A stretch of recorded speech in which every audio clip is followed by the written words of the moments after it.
nggak cuma makanan dan minuman saja yang harus diperhatikan, tapi juga berat badan. Karena kalau berat badan kita berlebihan, maka kesehatan mata terganggu. Jadi makanan-makanan yang tinggi kalori, gorengan lah gitu, itu juga harus dibatasi. Kalau bisa dihindari, dihindari. Kalau nggak bisa dihindari, dibatasi. Terus kerusakan mata juga bisa terjadi ketika mata terpapar oleh sinar ultraviolet.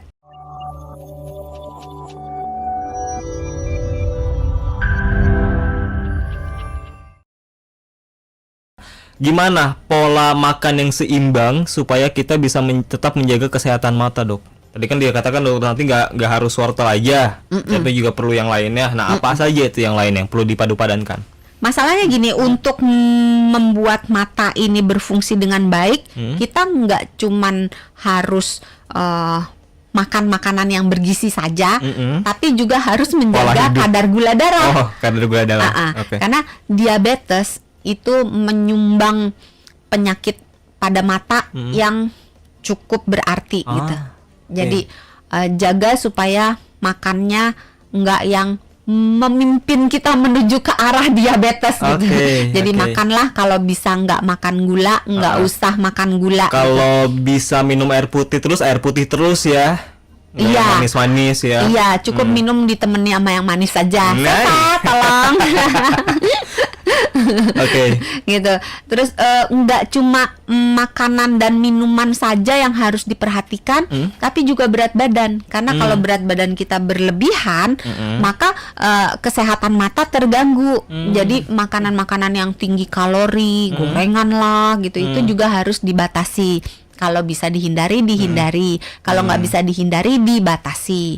Terus kerusakan mata juga bisa terjadi ketika mata terpapar oleh sinar ultraviolet. Nah, ini trennya kan orang-orang sekarang sukanya berjemur.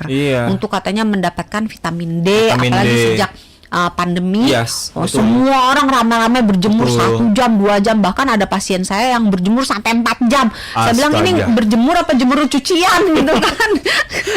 udah matang gitu. Sampai kering kerontang, sampai orangnya mohon maaf hitam legam gitu, sampai saya nggak ngenalin gitu nih, ya ampun. Terus dia cerita dia ingin mendapatkan vitamin D sehingga berjemur dalam jangka waktu sampai 4 jam. Ini kisah nyata.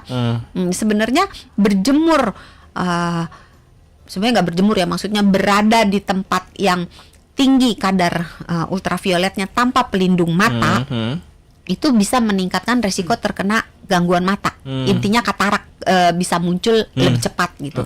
Jadi jangan juga cuman makannya doang yang diputer-puter di situ, tapi faktor yang lainnya juga harus dikendalikan. Rokok misalnya. Rokok. Paru-paru juga berarti bisa ini ya. Nggak cuma paru, karena kalau kita ngisep rokok kan asapnya masuk ke sini, tapi ketika disemburkan kan kena ke mata. Makanya ngerokok itu nggak cuma ngerusak paru-parunya dan organ di dalam, tapi juga ngerusak kulit wajah.